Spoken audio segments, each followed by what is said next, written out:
Proper ఎక్కడ? Proper Srikakulam, కానీ ఉండేది హైదరాబాద్ లో. అంటే నువ్వు పుట్టింది శ్రీకాకుళంలోనా? లేదు, హైదరాబాద్ లోనే.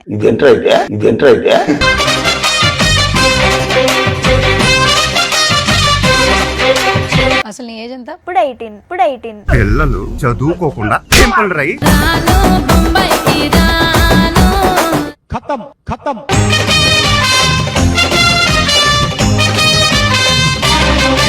ఇక్కడ చిన్న ఫియర్నెస్ అనేదే లేదా? ఉంది, ఎందుకు లేదు. ఇప్పుడు కూడా భయపడుతున్నా. ఓహో, శృతి హాసన్ గారు ఉన్నారు లోపల. సరే, ఇంటర్లో ఏంటి, ఎంత పర్సెంటేజ్? మనం చదువు కూడా బాగా చదువుతామా డాన్స్ తో పాటు? బాగా చదవలేదు. తగలబెట్టండి సార్. లిఖిత అనే అమ్మాయి ఫస్ట్ ఏం చేసేదాను నువ్వు? క్రేజీ డాన్స్ స్టూడియోస్ అని చెప్పి నేను ఫస్ట్ డాన్స్ రీల్స్ కానీ యాక్టింగ్ రీల్స్ కానీ. అంటే ఇంకా బిఫోర్ ఏం చేసావు? అసలు ఎట్లా వచ్చావు అసలు నువ్వు ఇండస్ట్రీలోకి? ఫస్ట్ నేను ఆల్రెడీ చేశాను. కేడిఎస్ లో ఉన్నప్పుడే బ్యాక్ డాన్సర్ గా కూడా చేశాను, మెయిన్ లీడ్ గా కూడా చేశాను. ఫస్ట్ చెర్రీ మాస్టర్ అని చెప్పి చెర్రీ మాస్టర్ తీసుకెళ్లారు ఆర్నాల్డ్ తో పాటు.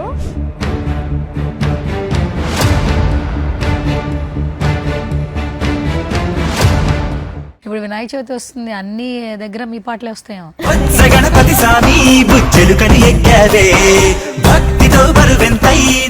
అసలు ఈ రాము రాథోడ్ జూబ్లీ హిల్స్ లో ఒక మంచి విల్లా కొనేసాడు అంటున్నారు, నిజమేనా?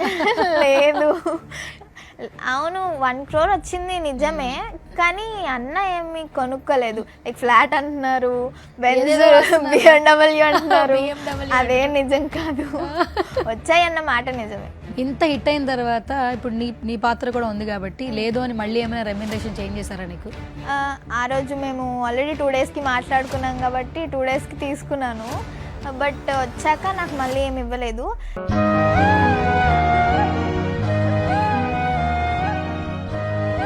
రైట్, నువ్వు నాతో పాటు లిఖిత, అలాగే లిఖిత వాళ్ళ సిస్టర్ ఉన్నారు, మాట్లాడదాం. సిస్టర్ కాదు, మా అమ్మ.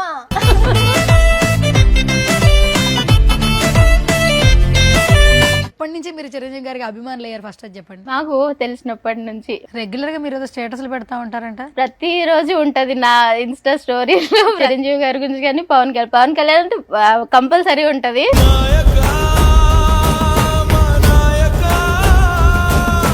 లిఖిత బ్రదర్ ఇంట్రడ్యూస్ చేసా, కింద కమెంట్లు చదివారా? చూసాను. ఏంటి బావా అని బాగా అందరూ అన్నయ్య అన్నయ్య పిలిచేవాళ్ళు, ఫస్ట్ టైం బావా అని పిలుస్తున్నారు ఎక్కువ. అనిపిస్తుంది? ఏదో కొత్తగా ఉంది.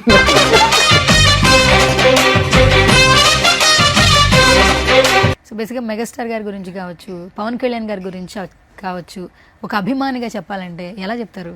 మీ వర్డ్స్ ఏంటి అసలు? అంటే వాళ్ళ గురించి చెప్పాలంటే వర్డ్స్ సరిపో.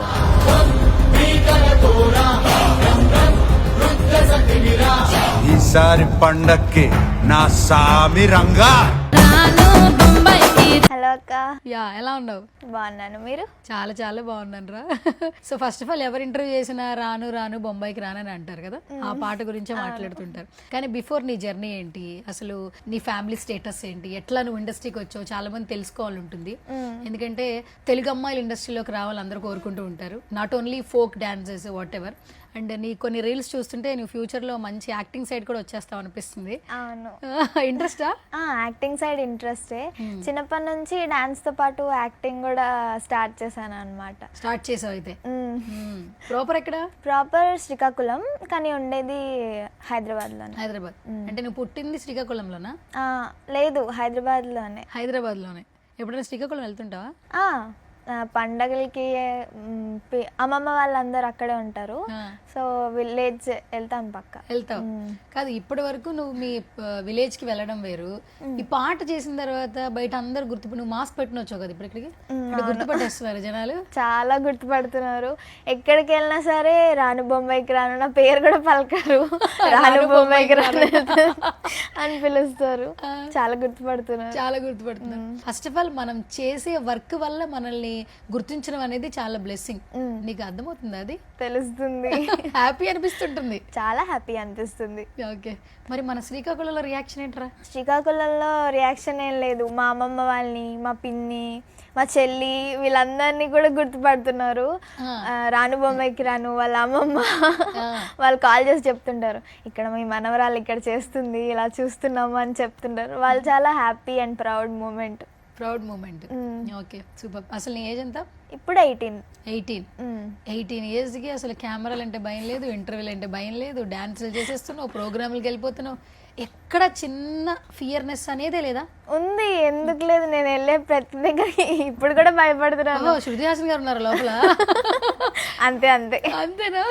ఓకే. ఇంకా భయం పడుతుంటాను అప్పుడప్పుడు, కానీ ఇవ్వాలి కదా, కొంచెం డేర్ చేసి ఇస్తున్నాను అన్ని. అసలు మమ్మీ డాడీ ఏం చేస్తుంటారు? Mummy house wife, mummy tailoring కూడా చేస్తుంది. ఓన్లీ నాకే. నీకోసం నేర్చుకుందా? నా కోసం అని కాదు, కానీ మమ్మీకి ఇంట్రెస్ట్ మ్యారేజ్ తర్వాత ఇంకా హౌస్ వైఫే కాకుండా టైలరింగ్ కూడా నేర్చుకుంది. అండ్ డాడీ శ్రీరామ్ చర్చ్లో మేనేజర్ అనమాట.